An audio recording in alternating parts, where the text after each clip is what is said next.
That is what I've learned to see. People just are really rejecting what is easy to them, little knowing that they're rejecting what will catapult them in their careers. And a gap. Like, this thing won't be filled by a partner or money or any better career. If you are not leaned into and plugged into the Holy Spirit, if you're not plugged into God, you can never expect to discover what His design in you was. Adventuality SA presents the Advent Pod SA. A timely voice. The greatest want of the world is the want of men. Men who will not be bought or sold. Men who in their inmost souls are true and honest. Men who do not fear to call sin by its right name. Men whose conscience is as true to duty as the needle to the pole. Men who will stand for the right though the heavens fall.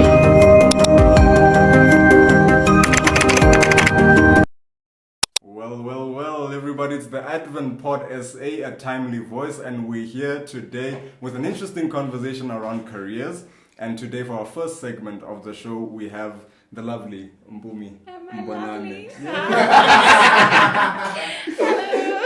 Welcome to the show. Thank you for having me. Yeah, proper stuff. So we're gonna start just with some general introductions. Okay. Who you are, Yeah. home, background, nyana, anything interesting in your, past life story, whatever. So what's tricky about what you're saying is that what's interesting. So what's interesting to me may not be interesting to you. Gotcha.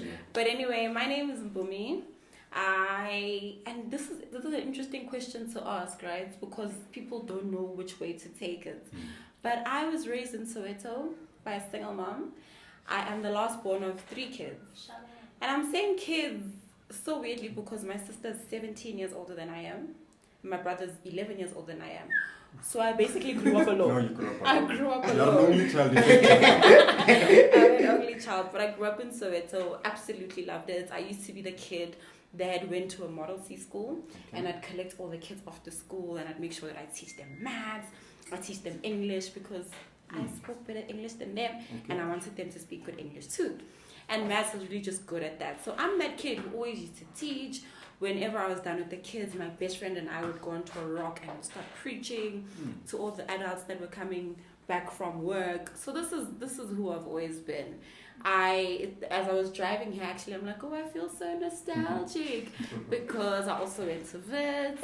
I did my BSc mining engineering degree right here. Sure. And that was a very, very difficult journey.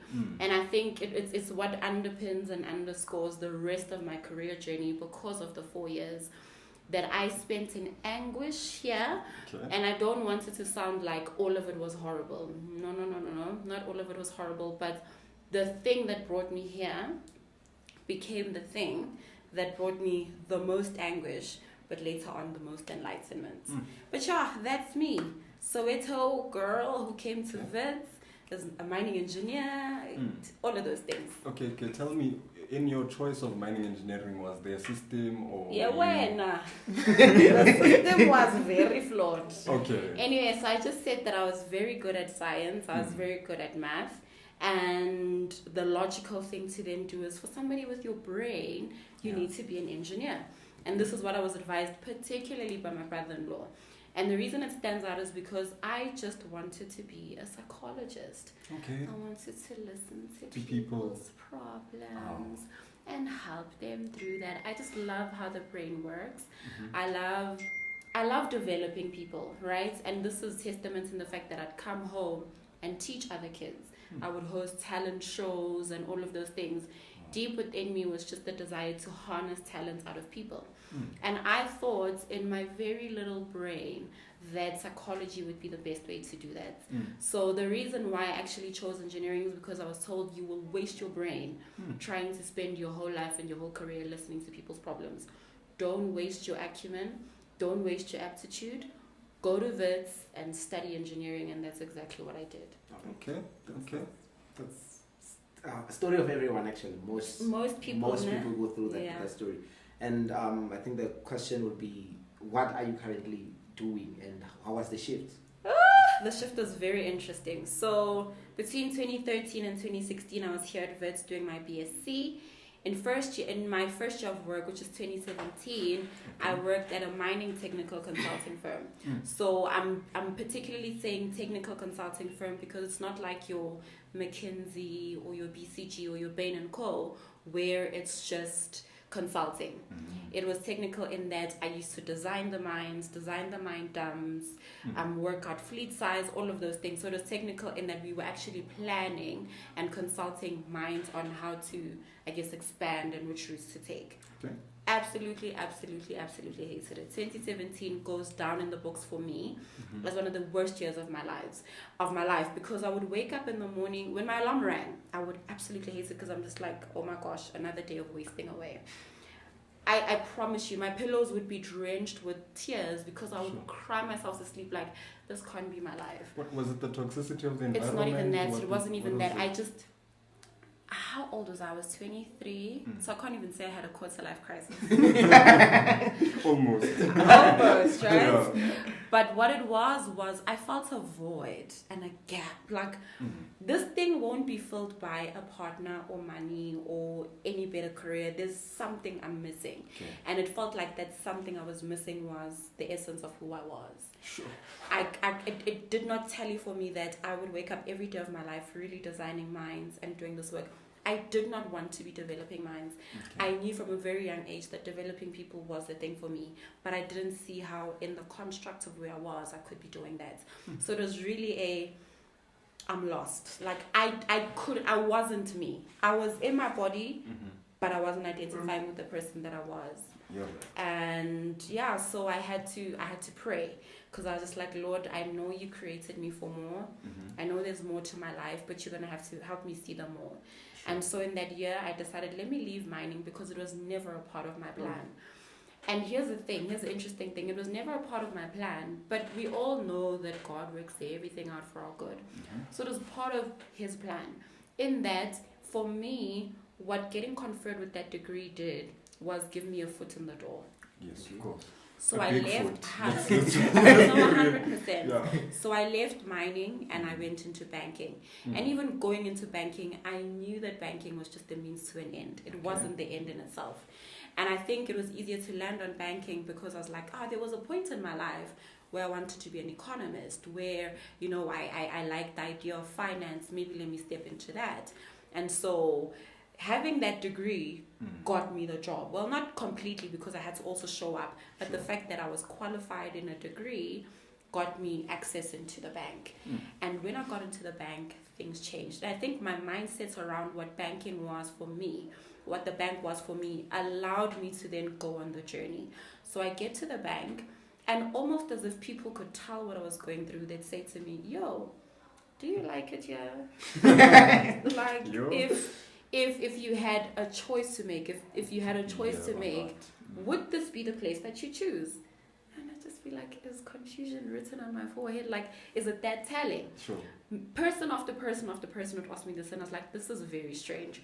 Anyway, I continued praying because, again, I'm still on my search, right? I still want to find what this thing is for me. And so I pray. And here's the thing, I read books. I listened to podcasts, because I got introduced to podcasting when I was in second year, so 2014. Interesting. Listen to podcasts. I would make tea while there's an event there. That's me. Anything that's got to do with finding out what on earth you're here for.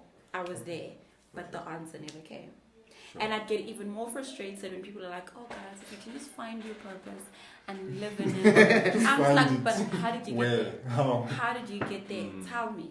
And so I remember it so vividly. One night in April, I got woken up as if like I was in a vision or a trance or whatever, but I heard this voice say, you're ready. So I whip up my phone, because also here's the thing, and I think a lot of people experience this, you're probably in the shower or you're running, but you get an epiphany, right? Yes. For me, it happened that night. And so I woke up and I'm like, I don't want to miss this. I grab my phone and I start typing. And I'm given this blueprint of, this is how you discover your purpose, this is how you align it to a profession, and this is how you thrive in it. Which is very interesting, because all I wanted was, okay, tell me what my purpose is. The whole connection between that and profession for me was astounding, because at that moment then it was, this is what you've been missing. Sure.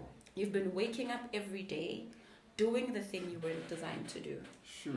And of course, if you're using something for what it wasn't intended to do, there will be frustration. And I often give this example of a television. If I were to say, as in, I'm tired of watching TV from this television, I'm going to take this chair and put it on, mount it on my wall, and I try to watch. I'll be frustrated because there's no vision or audio that is going to be told by the chair. But if the chair had feelings, it would be like, yo, Mpumi, put me down. Sit on me. Like, I'm not designed for this. And so a lot of people are frustrated because we are operating outside of our design. We're not optimizing the very thing we were created to do. And so then I'm like, okay, I've got this blueprint. What do I do with it? And God said, follow it. Okay. And I followed it, step 1, 2, 3, 4, right up till 15. And I was done. And God's like, okay, now you're going to administer exactly what you learned. And I was like, I just asked for my purpose. Wait a minute. And this was the thing. I had to be reminded that the reason you couldn't find the answer is because you were going to be the answer. And you know, when we start talking about purpose, that's exactly what we're talking about. We're talking about being an answer. God makes you the answer. 100%.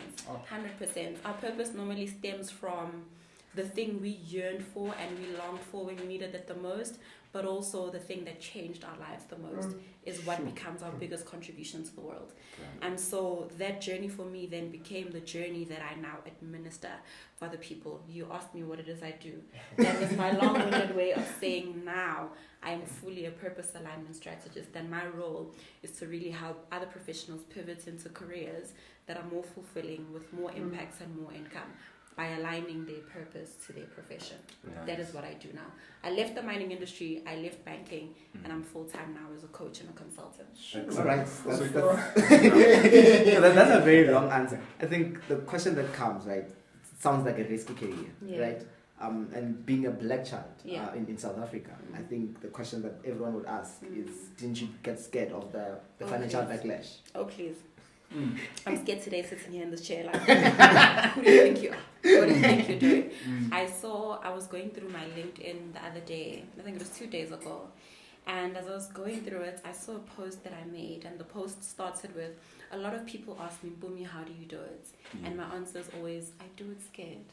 You have to I pitch, I speak scared, but the point is I do it anyway, scared. I left my job last year, 2023, at the end of March, which also happens to be the exact day, Friday the 31st of March in 2017, when I graduated from my degree. So it felt like 6 years later, I'm finally stepping into who I've always been designed to be. I was scared. I'm still scared a year later.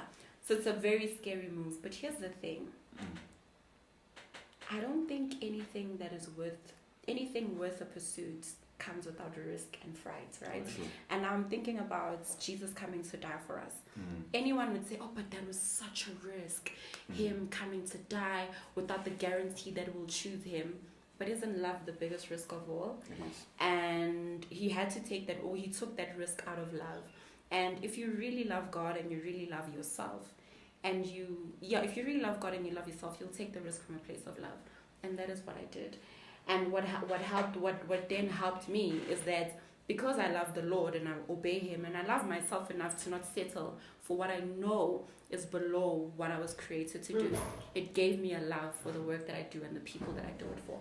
Interesting. So the love is what drives me. Sure. We have Mokwena behind the mic. There is a ghost. He wants to chip in a bit. Yeah. Thank you, Mpumi. I think you touched on purpose. Yeah. And I think the crisis you went through, based on what I hear you say, is there was a disequilibrium between what you did and who you are. Yeah. Right now, to the young person out there, do you think there's an importance of an equilibrium between what you do and who you are? What's the importance there? You know what's interesting? Yeah. Who you are should guide what you do. Okay.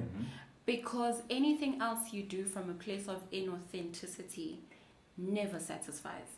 When I gave you my intro about what it is I do, I mentioned 3 facets. I mentioned fulfillment, impact, and wealth, right? Or income. And what we find is that what all professionals want from their career are those three things.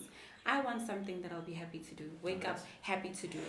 I want something that will make me feel like I'm contributing to the world. Yes. But I also want to make money. Okay. No. That's the biggest. Because Okay. I mean, that's the biggest drive. But what for most happens of now? us. Let's talk about this Yes. equilibrium Yeah, or lack of between- equilibrium. yes. There are people who make tons of money. But they're not fulfilled. 100%.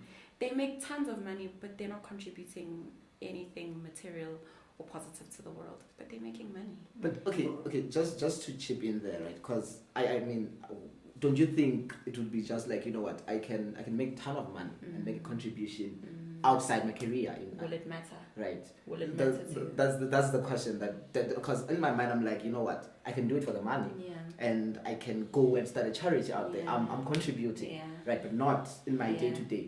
I can have I can come back from work and do another thing that I love post work, just for that financial security. And you can. My thing is you can. I think also the other. So I had attended a book launch on Thursday, right? And this lady had written about finding purpose. Her book is called Finding Purpose. And a lot of the things she said in that book launch, I disagreed with completely. All right. And I was sitting there thinking, okay, and maybe let me say the one thing that stood out the most. She said, guys, there's no such thing as one purpose. We all have like multiple purposes. And I don't believe that. Okay. All right. I believe that we've got one purpose that evolves over time as we grow, as relevance is needed. Also, you But believe we it can change based on where you are. I'll give in your life. I'll give an example of Jesus. Okay. Jesus' birth was, the purpose of Jesus coming to earth was to save us from our sin. Okay. That was his purpose. Yes. Sole purpose. Yes. But what did he do? He healed. He resurrected Become a people. conduit, okay. He resurrected people. He preached.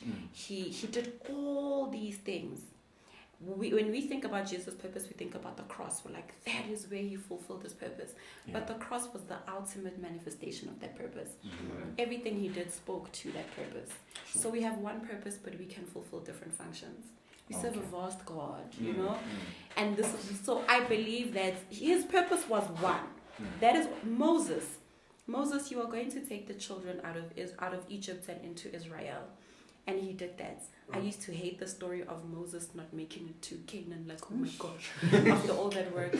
But Moses had fulfilled his mission. Yeah. And it was okay for him to die.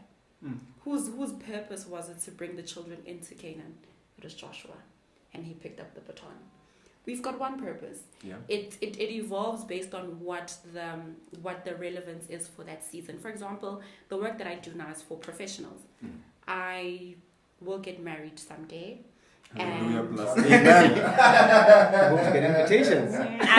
I don't know about that. But here's where I'm going. All right. I am now in this marriage and I'm with my purpose partner. What that might look like for that season of my life is, okay, I'm with this person and we're fulfilling purpose together, and other people are like, oh, I don't know what it looks like to pursue purpose with a partner, and I'm like, oh, let me show you how. And I do that work. Okay. Might be a mom one day, and we're raising purposeful kids. So how do you make sure that your kids how do you groom your kids for their purpose as they grow? Making sure that the subjects they choose at school, the things that they do throughout their life, foster and nurture what it is they were created to do. I could do that work. You see, I'm in different seasons of my life, and it's taking shape differently, but the purpose is still one. Okay. The reason that I do the work that I do is to make sure that everyone lives by design and not by default. And that's what's happening. A lot of people are living by default. And that is the thing that gives me sleepless nights. Like, when now it's Sunday, I know I'm going to see a number of statuses of people saying, oh, tomorrow I'm waking up to that place. While it's funny for other people, for me, it irks me. I'm just like, there's no reason why somebody should be dreading going to work.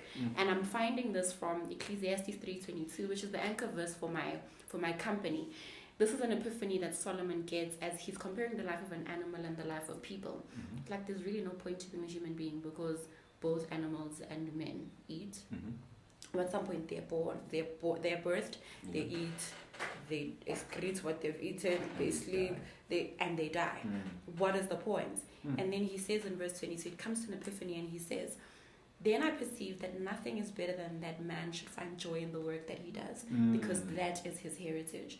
I looked up the archaic definition of heritage, and it means your allotted portion, your individual possession.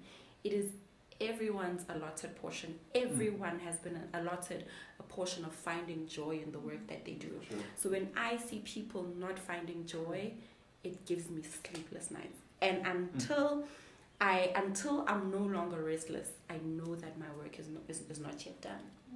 I want to put a span into the words just a little, because when you talk of finding purpose in that way, then my thing is, why have we then created a framework that doesn't capture, or that doesn't really bring out purpose in people, i.e. the schooling system that we have?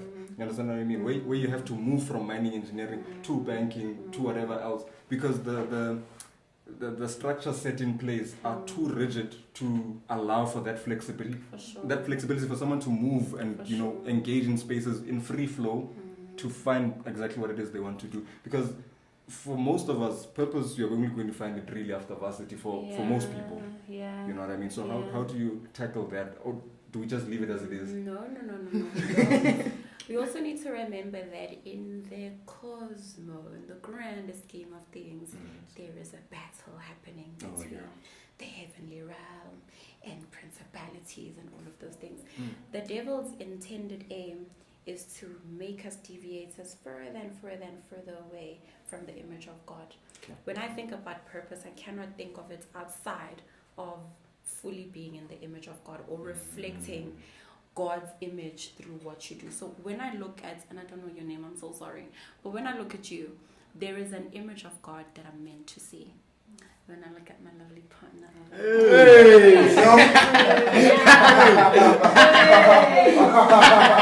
Romantical resuscitation.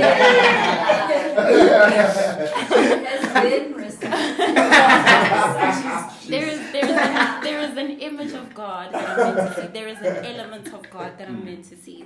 And I think in the work that we do and the things that we do, we're meant to, like, I'm supposed to look at you, Kachi, and say, God is like this.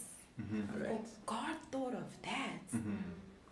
God does this. You know, we're supposed to be filled with wonder, and this is wonderfully and fearfully made. That's the aspect. So when I look at you, I'm just like, there was so much fear and thoughts put into that. It's such a wonder that God thinks like this, that God does this and that. So that was his design, right? For us to reflect his image. But that is not what the devil wants. He wants us to be further and further and further away from that. And one of the ways he uses is the education system. Sure. And I'm convinced of that because from grade 1 to grade 4, every one of your mental faculties is employed, right? The left brain is engaged, the right brain is engaged. So the left brain is our analytical, logical, black and white. The people who do law and engineering and science and all of those things, they follow that brain.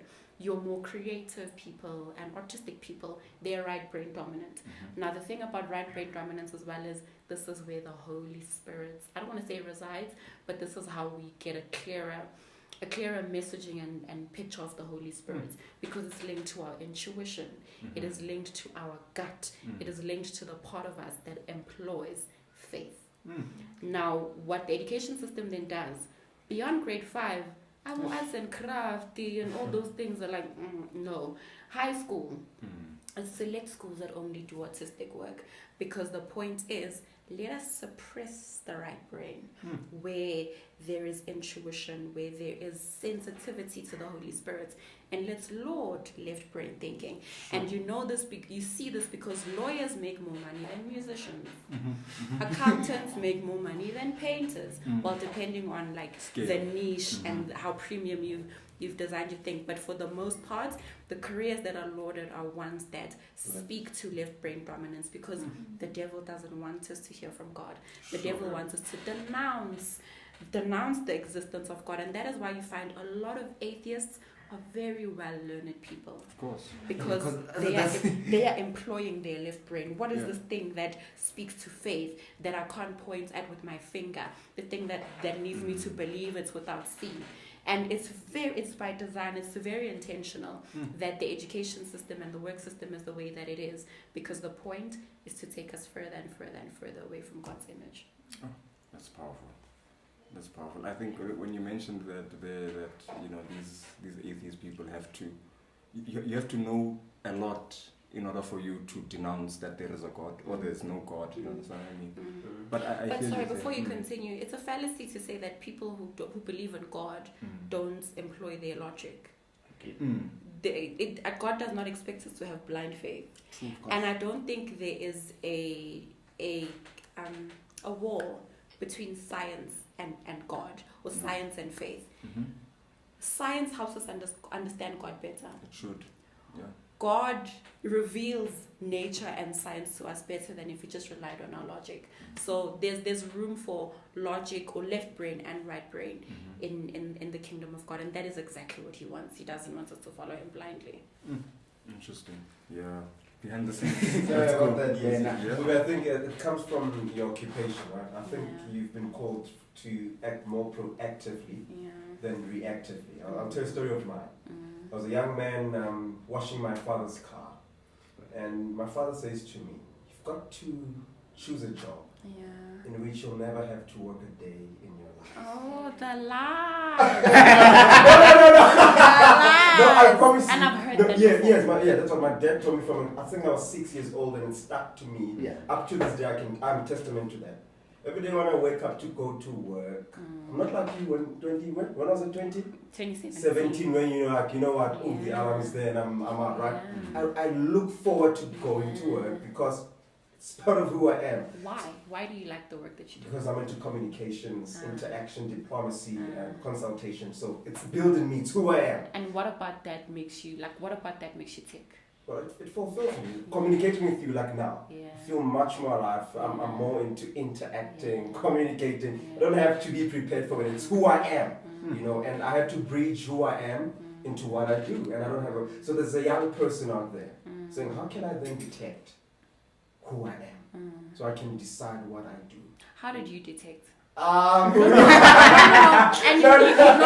why I'm asking that question? Not because I want to complicate things, but I think we overcomplicate things. All right, yeah. I knew from a very young age that when I open my mouth to speak, I'm my most happy. I'm my most alive. I knew that when I gather people together to teach them, I come alive. This is what I do now as a coach. I fill my coaching program and I teach and I speak.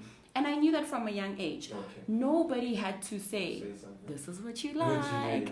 I think the only complexity then becomes, but how do I take what I like and make it a career? 100%. The issue is the commercialization. How do I make this a profession? That is the issue. But I don't think it was difficult for you to. From a young age, I was already into, and I think the church played a role in terms of funny story. But I hear this whole there's something that makes you like there's someone out there who's saying, you know what, like when I was young, I was told yours is to eradicate poverty. Take us out of poverty. Like that's what they were told. Your goal in life. Your goal in life is to take us out of poverty. That was me too. I studied engineering because somebody's gotta pay the bills. Yes, and now there's this idea of there had to be an opportunity for you to see. There had to be someone to teach for you to see that, oh, I like teaching. There had to be someone to talk to. So there's someone who have not gotten that opportunity. I don't believe that. I don't believe that at all. I normally say to my clients that your childhood will give you clues. All right. Okay. It doesn't have to look like anyone else's, but there is definitely something that just you had a stronger inclination to, that just pulled you stronger than anything else that you did. I really do not believe, and I don't know your demographic, but I like speaking vernacular. I really don't believe that he'd give other people the fortune and the privilege of getting to really see who they are.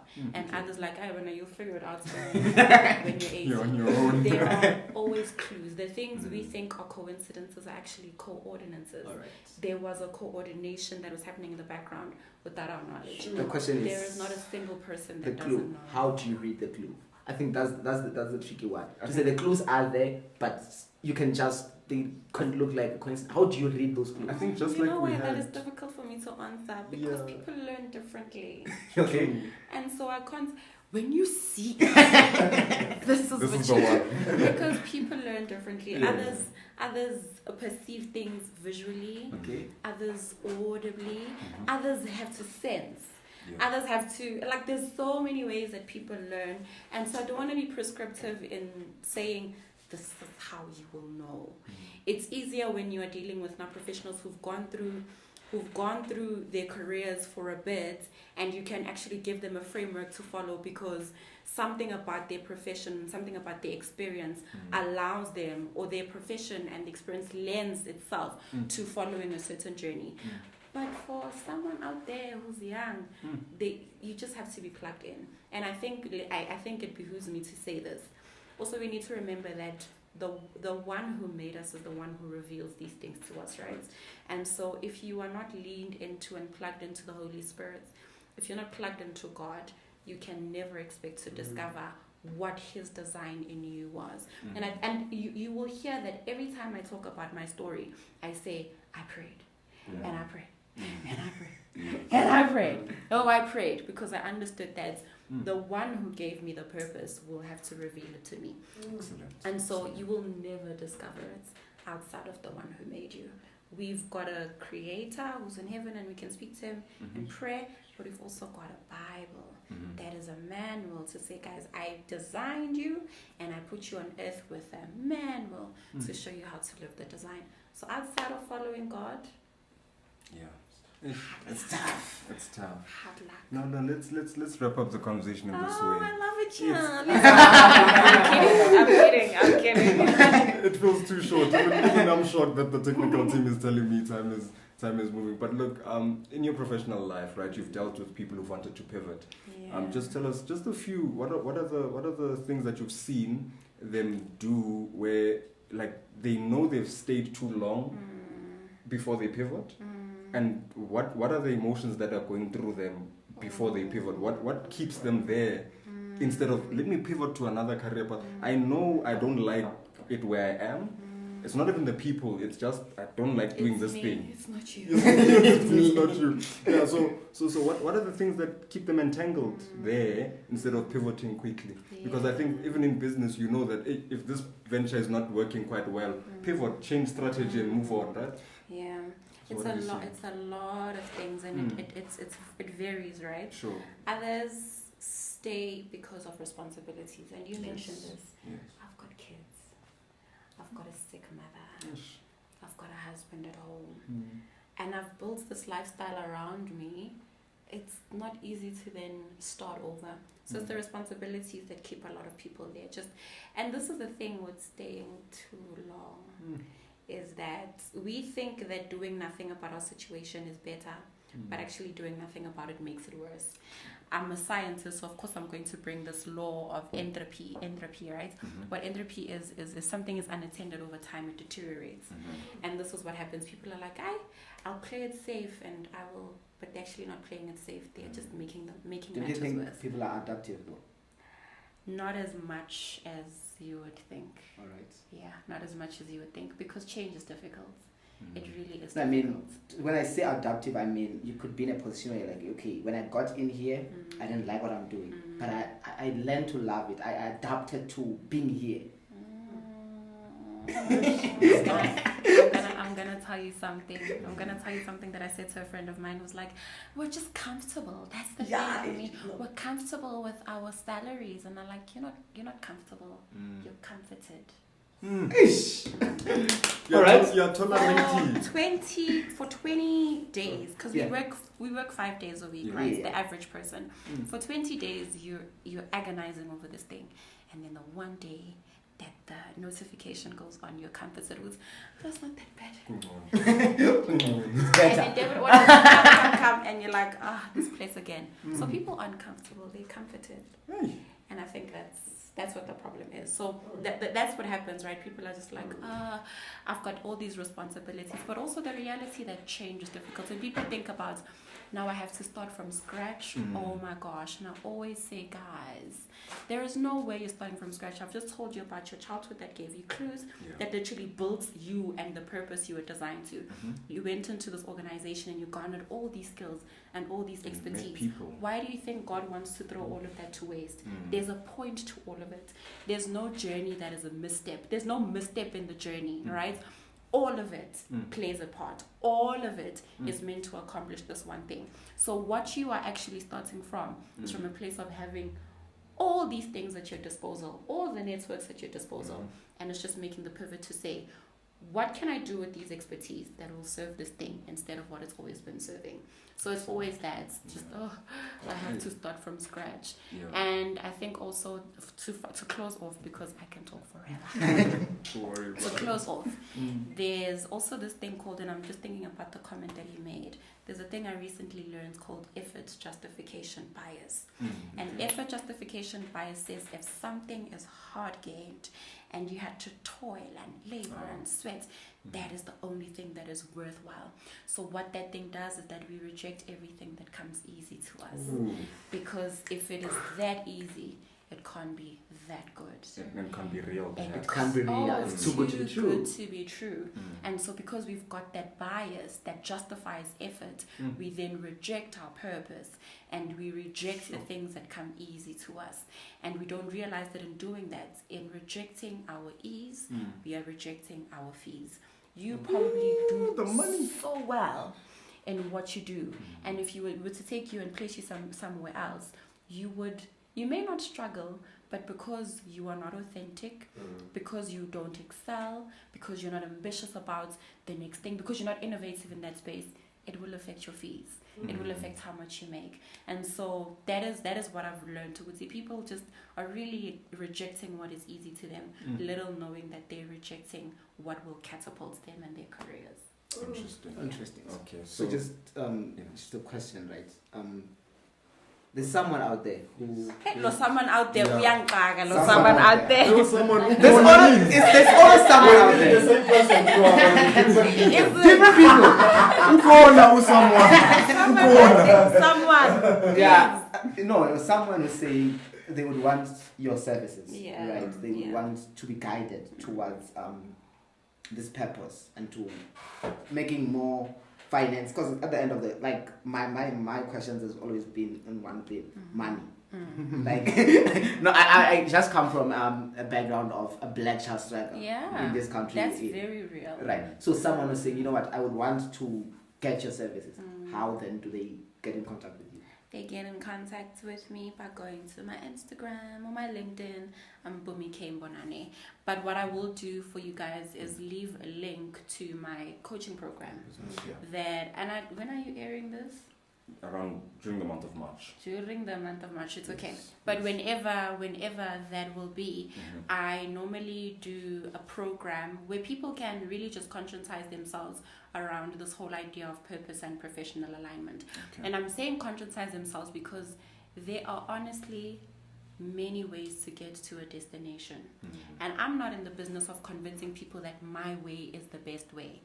I am out there to say everyone who believes and feels what I believe is welcome to join my army, is welcome to join my community, and we can get to that destination the same.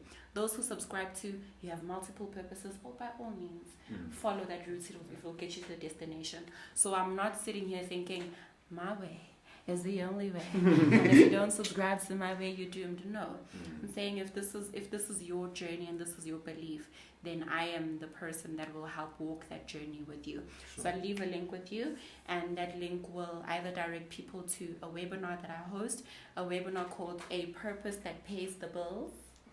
Money. It's all about the money. A purpose that pays the bills, or to the program that they can subscribe to or join for me to actually walk them through the framework.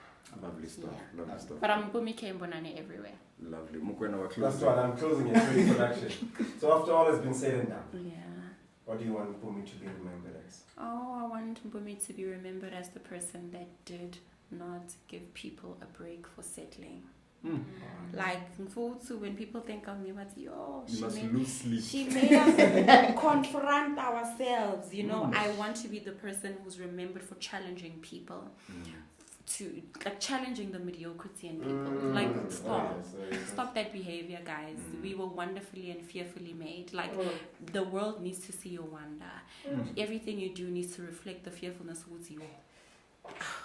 Man, there was too much thought put into this person. Mediocrity is not of the Lord. And I just want people to feel uncomfortable from living a life that is mediocre. Seeking discomfort. Seeking discomfort. And that's where we're going to wrap up the conversation for today. Beloved, it's been me, your host, Kahana Sudupane, with my co-host, Kano Pidani.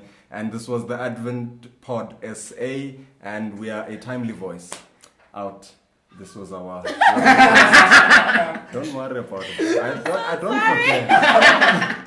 This was our lovely guest, Mpumi Mbonane. We'll see you. You know what to do down there. You write your comments, you subscribe, you do all the things that need to be done, and all will be good. Thank you, guys. Like and share. Cheers. Thanks.